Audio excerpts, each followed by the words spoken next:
welcome to Coding Adventures. In this episode, we're gonna attempt to graph a function, a mathematical function, in JavaScript using the p5.js library and the codeguppy.com environment on a graphical canvas, HTML5 canvas. All right, so let's get started.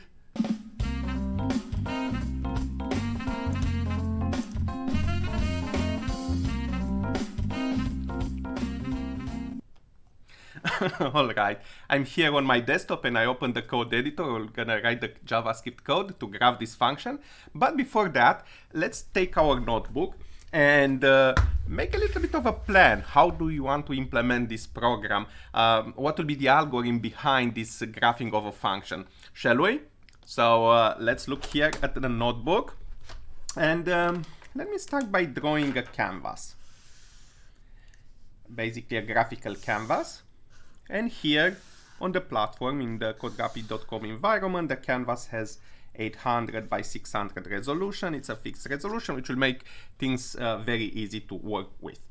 And what we want to do is basically to plot a function and eventually fill up the entire canvas. So if we are plotting the sin function or the sine function, let's say this is the horizontal axis, the graph should look something like this, right? If we are working in degrees, basically here we'll have 0. If we are working in degrees, here will be 0 to 360, right? The full period of the sine function. Of course, here will be 1, and here will be -1, and here in the middle will be 0. So, of course, on the vertical here we have 2 units and here we have 360 units. So the graph won't be up to the scale, but I think it will be much nicer to draw it this way. Otherwise it will look a little bit too skinny. All right, so we said already that we have 600 pixels on vertical, so we'll have to stretch the entire graph here. And on horizontal, of course, we have 360 points and we'll have to stretch them across 800 pixels on horizontal. All right, so this is how we want the graph to look. I'm thinking this is the best way that, or the simplest way to plot it. But let's now think a little bit about how do we intend to do it. So let's say, let me draw here a graph system, like in mathematical sense. So here we have x and here we have y. And let's take a particular function, perhaps, what function? Maybe, I don't know, some sort of a function, right? So how do we plan to graph this function? And basically when we're gonna graph it, of course, we want to we want to look like that. But you know, these functions may go from on the x-axis may go from -infinity to infinity, which is basically not something that we can accomplish. So we'll graph the function basically on a finite interval. So let's pick here an interval. Let's say we want to graph this function on the interval perhaps 1 and 5, right? So this is our intent. And when we're gonna graph it, we'll have to specify for sure an interval on which we want to graph it, like 1 and 5. And of course, when we're gonna graph this function on our canvas, it should look something like this. So similar to here, we'll start, we'll go a little bit down, and then of course we'll go up. So we look similar to this. But how do we achieve this graphing of the function? It's basically we're gonna we're gonna use a technique that is encountered also in many areas. Is we're gonna sample the function or calculate the function in various points, and then all these points we're gonna draw on the canvas and eventually connect them with a line, and that should basically resemble the graph of the function.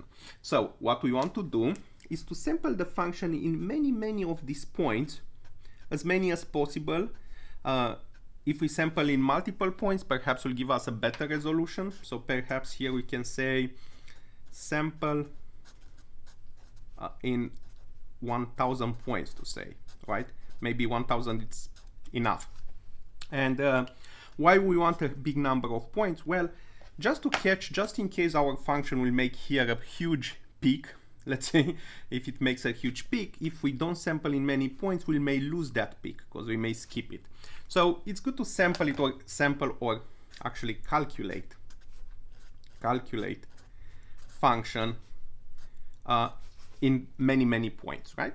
And for all these points, of course, we're gonna find what will be the value of the function. We'll evaluate the function in all these points. And once we have these points, like I represented them here, like with some dots on the graph, we can plot them on the actual canvas. So this is the canvas. So these points we're gonna calculate, first of all, when we're gonna implement the program, we're gonna calculate them. So for instance, we'll have x here, and then fn of x will calculate the function in these points. So let's take a few points here, like point 1, maybe in point 1, I don't know, here it's, let's say it's 2. Function, the evaluation of the function will be 2. Then we calculate in 1.001, and here it's a little bit less, maybe 1.99.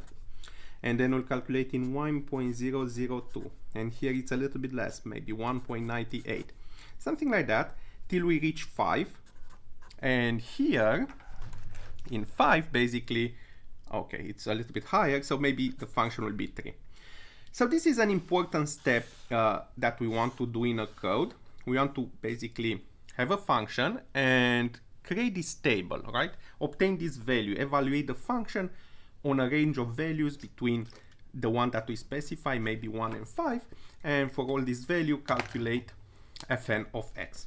So this is it's a non-graphical part of the problem until now, but once we have these points, all we have to do is to represent them on a canvas by mapping them to the canvas, right? So one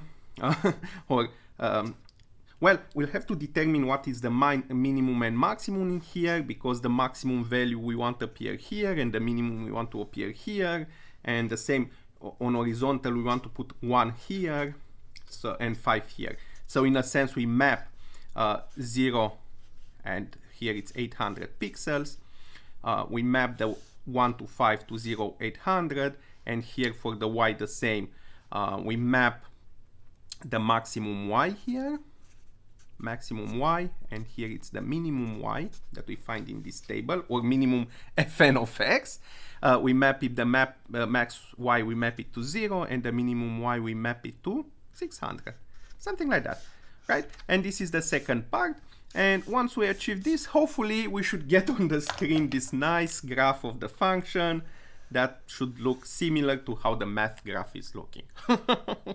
All right, so enough with the theory. Let's start a little bit coding this time. I'm gonna keep my notes handy just in case I need to refer to them while I'm doing the coding. All right, another aspect here, we said that we want to graph any function, right? If we are just graphing sign of x like we put initially, we can hard code it in the program. But how can we graph any function, right? We're gonna use a trick from JavaScript, lambda expressions. We're gonna make it nice. In other words, looking from the top to bottom, we want to implement a function, maybe call it graph function. function. This is a JavaScript keyword, and this one is the mathematical function meaning, right? So we want to map a certain function, fn, between x1 and x2. And all we have to do is now implement this one. Remember, in the case we put on the paper, x1 will be between 1 and 5, to say like that. So actually, when we're gonna call it, let's invoke it. We want to map a certain function. Let's see what function, between 1 and 5, like we put there on the paper. And as I said, for the function, we're gonna use a lambda expression. So maybe the function that we want to graph will be sign of x. And we can express it like a lambda expression here, right? Sign of x. Actually, it's because we are graphing sign of x, maybe we should graph it on the interval 0, 360. Like in the first graph that we draw on the paper there. Yeah, because we are working in degrees, and if we switch to radians, we should map it on 0 to 2 pi interval to get a full function in a period. All right, so with this being said, we put the skeleton of the program in place. All we have to do is now to implement the function. So let's follow the algorithm that we described on the paper. Perhaps we should have here another function, get function values, that will basically receive the function, and we'll try to calculate the values between x1 and x2. And of course here inside somehow, you know, we'll receive the values in an array, let's say in that table, and we'll invoke it like this, right? So in the moment we try to plot the function, we'll go inside this function, we try to obtain the values, and after we obtain the values, of course, we'll have to invoke a function drawGraph, right? That will basically receive this kind of array as an argument. Probably we'll have to pass multiple arguments to this one, but let's write this function nevertheless. drawGraph that takes an array. Oops, function. All right, so this should be the kind of skeleton of the program. I'll run it. Okay, I don't have any error. Let me rename it. Graph of a function. And let me share this program with you on the chat. If you, the program is not yet ready, so if you load it, probably will not do anything. But if you reload it from time to time, as I'm saving it, basically you should get the program better and better.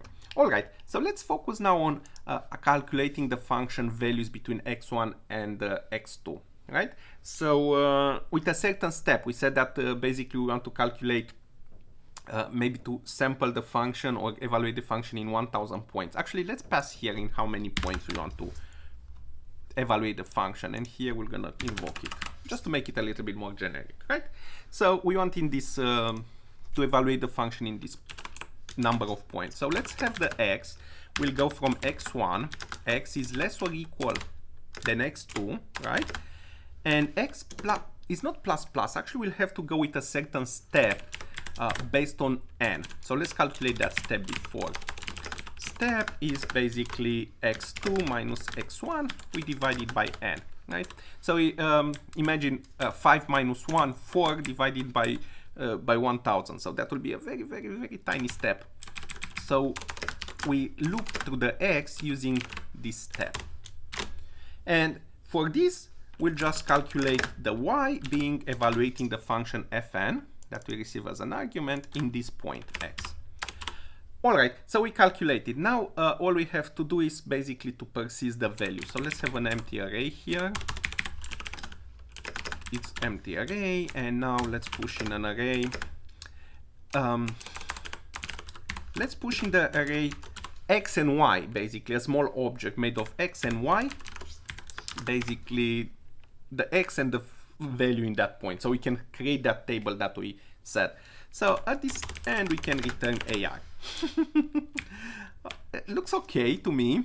Let me save it, and if we run it, still the program should not do anything, but let's go now and attempt to draw this graph, right?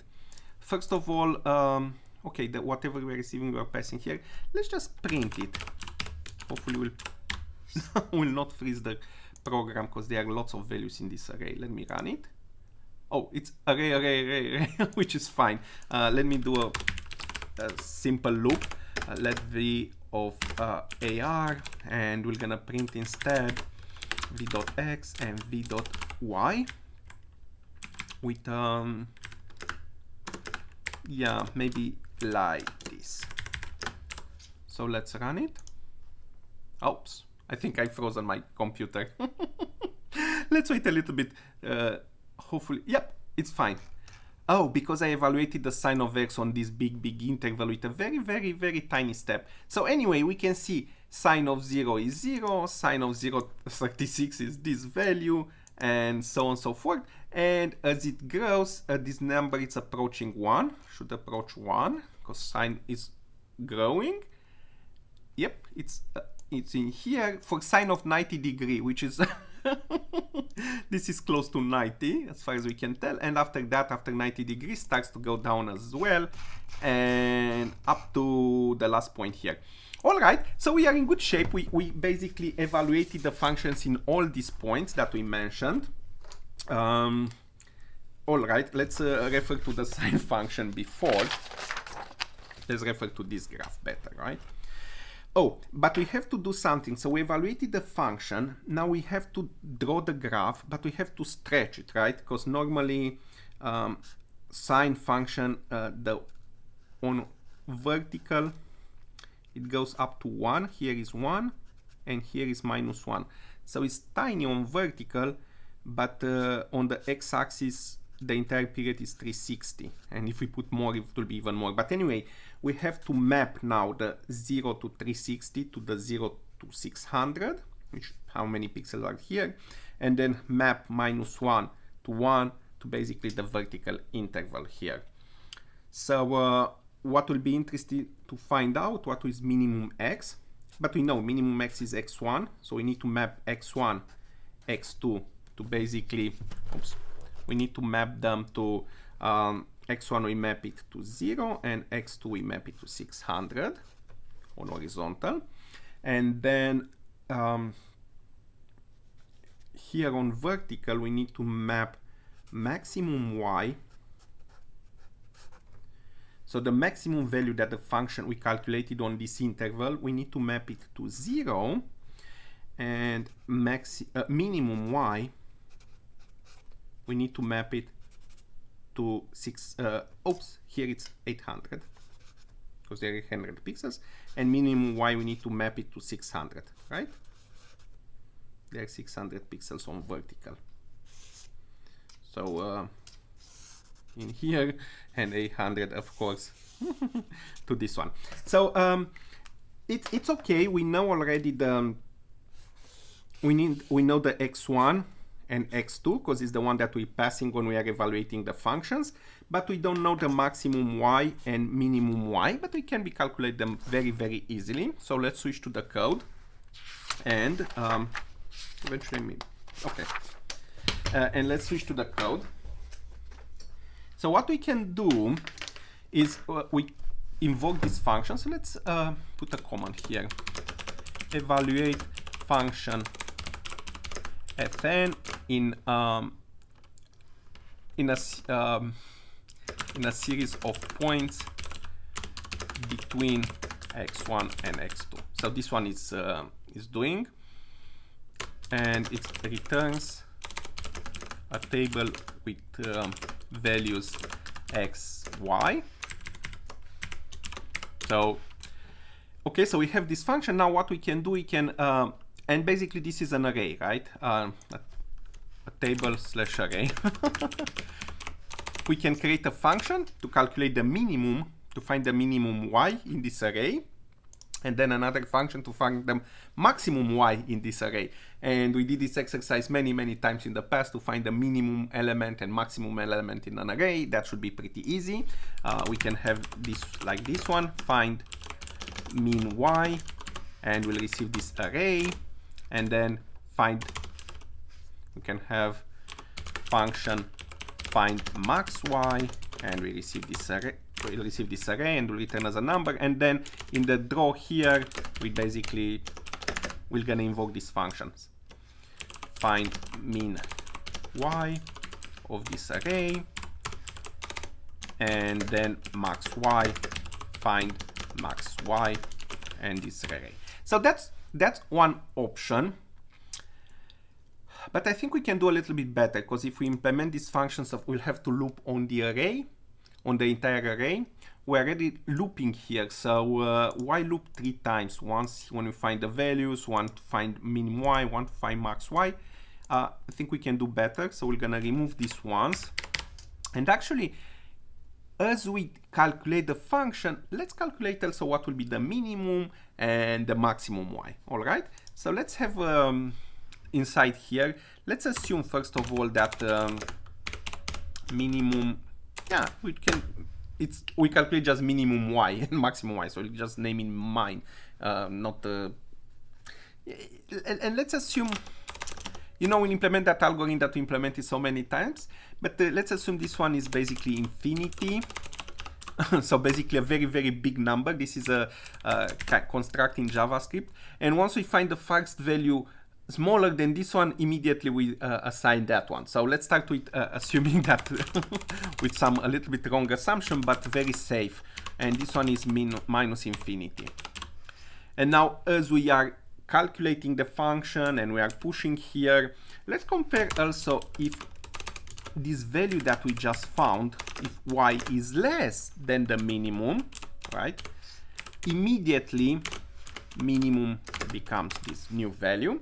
And we can also compare if this y value is greater than maximum, maximum becomes this y value immediately, right? So in this way, with a single for loop, we evaluated the function, we calculated the minimum, we calculated the maximum. It's a small optimization that never hurt. So what's next? We have to return these values. So in order to return these values, we have to return a more complex object, not only this array, basically, right?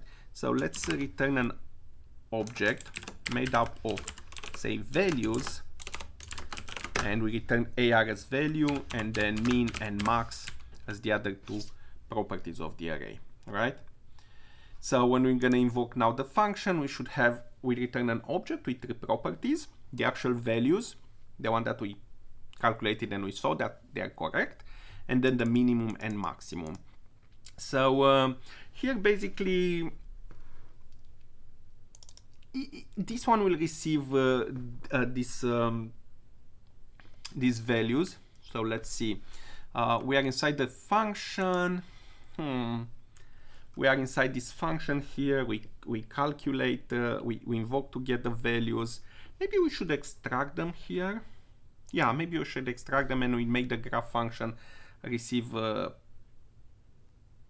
these values discretely, right? So at this point we have this one. This is an object, right? From the function we are receiving this object. So the values will be o.values, the minimum, or let's call this one y1, right? It's the o.min, and y2 it's o.max. I name it y1 and y2 similar to how we have here x1 and x2, right?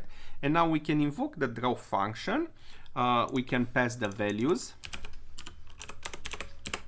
We can say we want to draw the graph of the function on x1 and x2.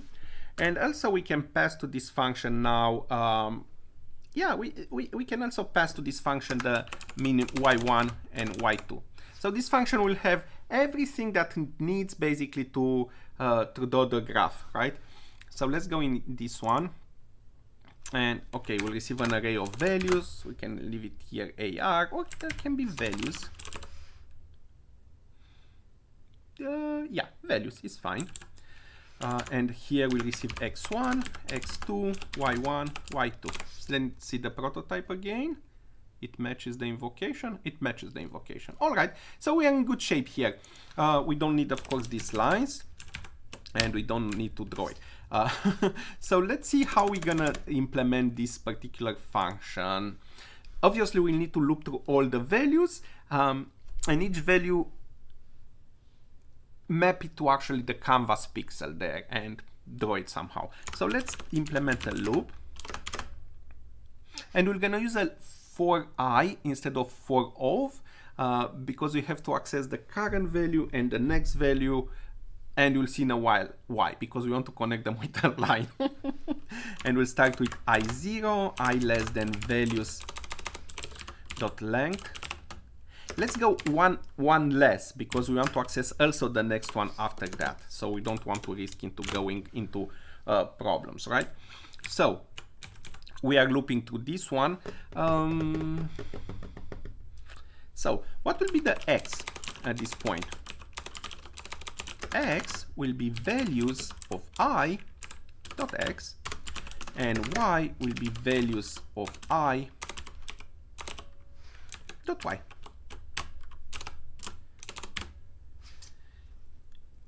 because this one it's basically this yeah, x we have in each object and x and an y, so we should be good. All right, so we accessed the x and y. Now we said we need to map this one to the actual canvas, because otherwise if we draw if we don't map them, the graph will be either very tiny in the middle of the canvas, or will be very big. So if it's very big, we need to compress it to fit the canvas. If it's very tiny, we need to expand it and fill all that canvas area. So the way we're gonna map it, we're gonna use the map function. And map function is a function from p5.js library. So we use it several times in the past. Let's remember how to use it. So let's say we have a screen x value, right?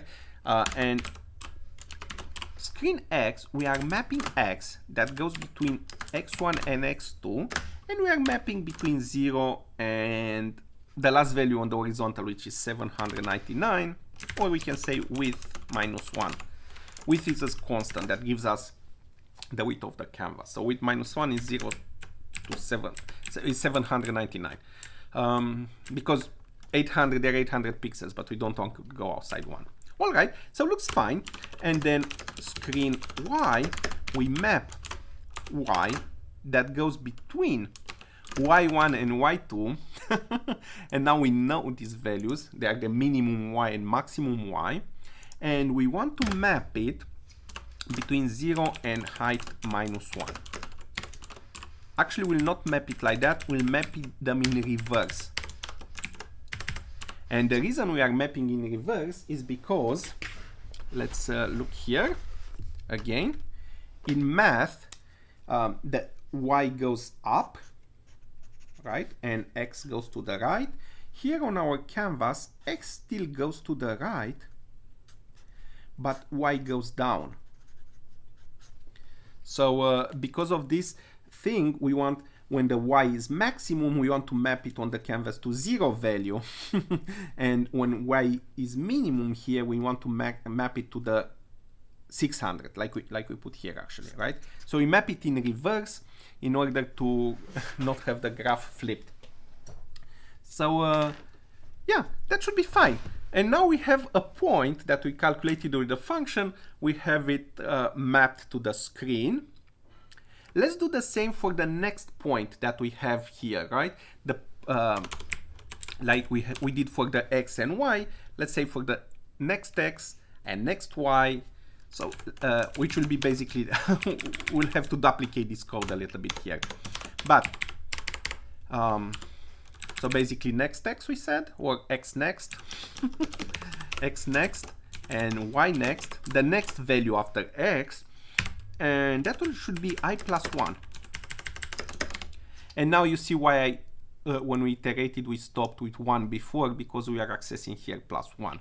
So we don't want to go over that range. And the reason that I want also to access the next one is because I want to connect with a line. This point, the current point, with the next point. So we'll have many tiny lines connected. Let me show you on the paper here, just to better understand what I'm planning to accomplish here. So this is on the canvas, right? We are mapping, let's say, this function above, and we have all these nice points drawn here.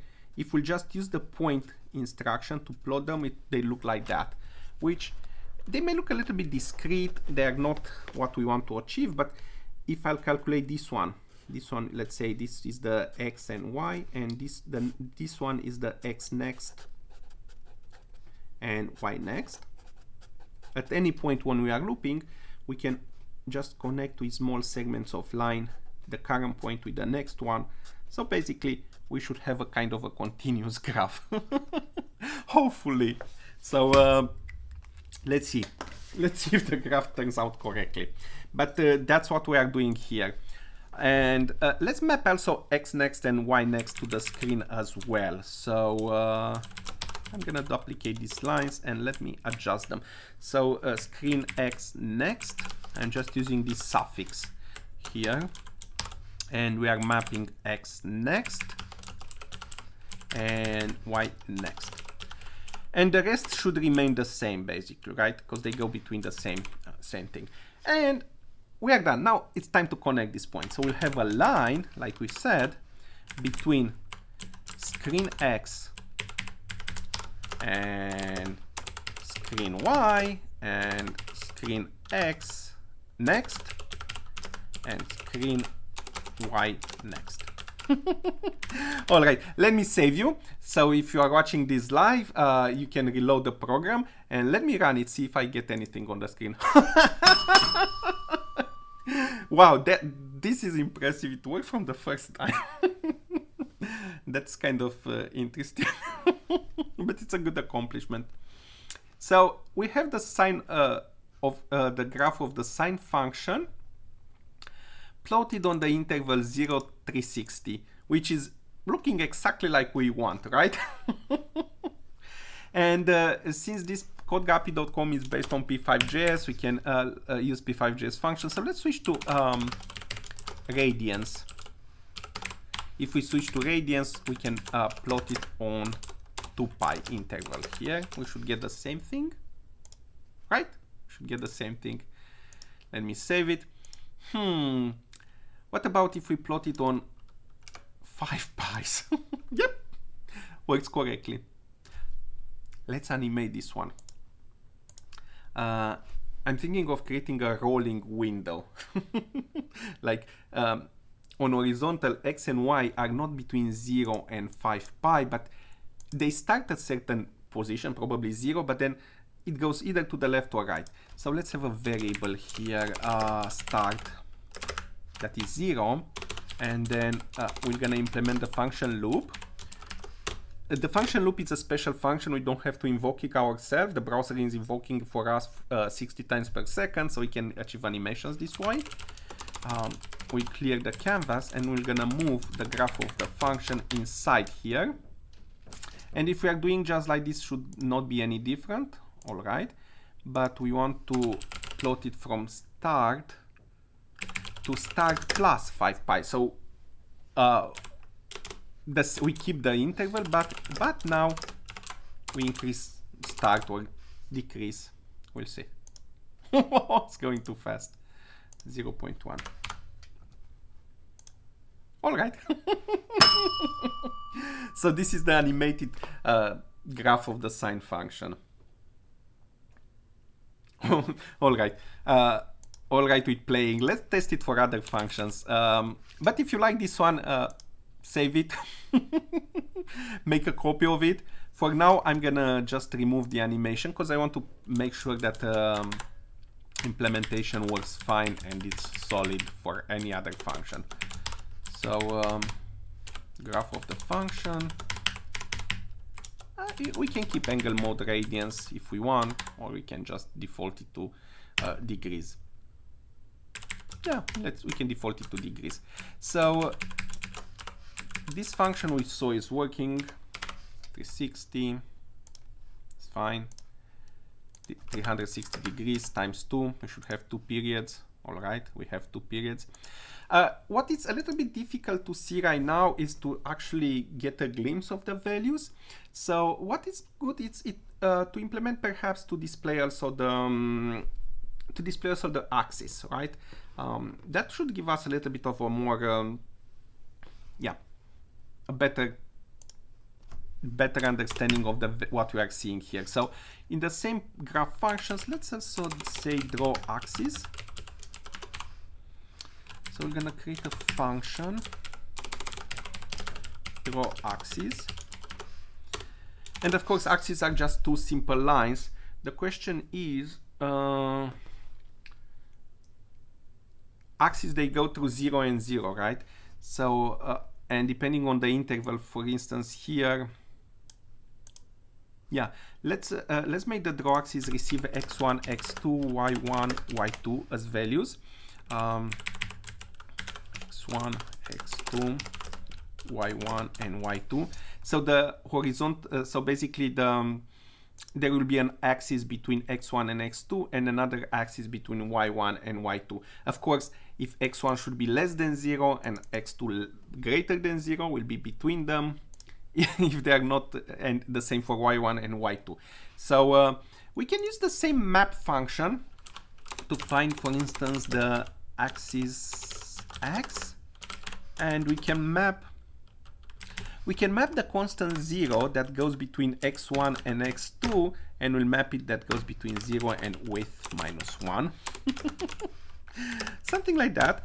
And axis y, we're gonna map again the constant 0 that goes from y1 to y2, and we're gonna invert them, just like we did before, because we want to make sure the graph is in the correct orientation. So after we calculated the axis x, all we have to do, we have to draw a line. So the x-axis, right? It's axis x that will go from and 0, like on horizontal and 0, and then axis x and height -1. Right? So we go on horizontal with axis x that we calculated here. All right, and then we can do the same for this one. We have a line 0 and axis y, and then 0 and vertical axis y. Actually, they are and here width -1, and basically here we have axis y again. So 0 and axis y.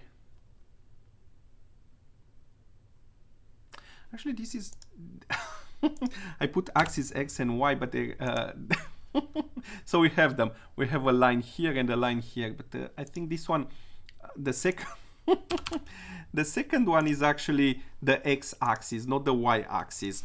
So let me inverse them, and this one is y. Just as a meaning, just to be, you know, a little bit more correct. So this is x and x.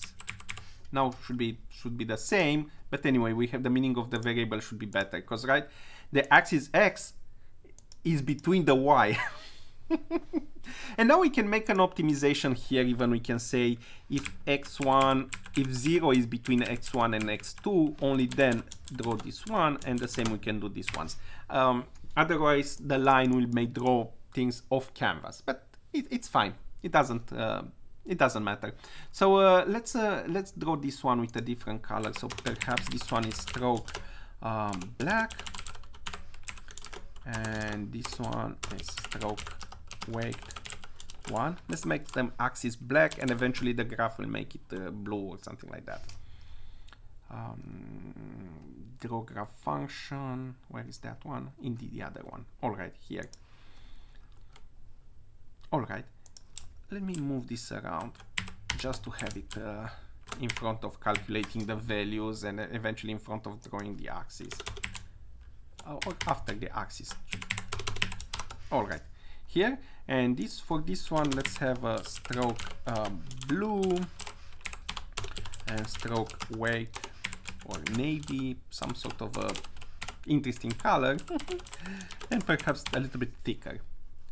All right, so if we run it, yep, we still have the graph.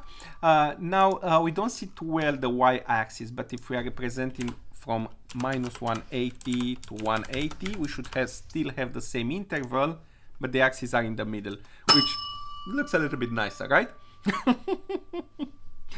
So let's play with a different function. Perhaps we can comment this out, and let's play with a different function. Perhaps a polynomial function, such as x squared plus 2x minus 3, right? Oh, but this is a polynomial. We don't have to represent it on such a big interval. Perhaps we represent it on -5, 5. Let's draw this one. It looks like a parabola to me. I'm not sure if it's correct though. Let's go to this Wolfram Alpha website. Wolfram Alpha. Yep, this one. Hopefully it will load.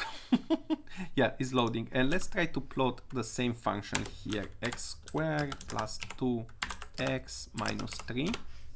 Enter. Come on. Enter. Okay. All right. It looks correct, like a parabola. Let's represent it on the same interval that it says here. See if it looks the same.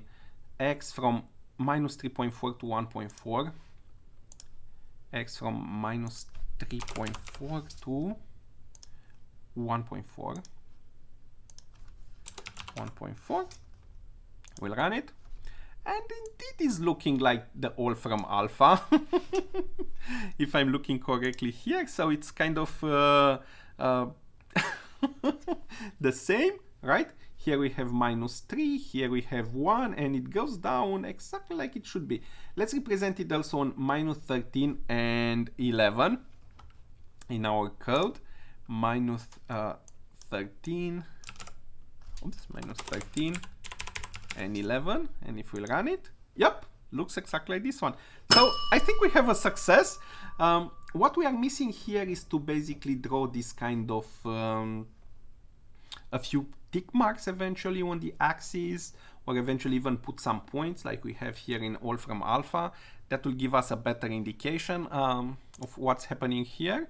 But even without that one, I think what we plan to achieve, we achieved it. So let me save it this one again. Let's make this one blue, and let's put a nice background yellow, and let's run it again just to be a little more colored. I hope you liked today's exercise. If you like it, and if you build upon this code, that you can find it in the comments, please put your version also on the comments or send me a message. And again, thank you for watching. Have a nice weekend, happy coding, and see you next time.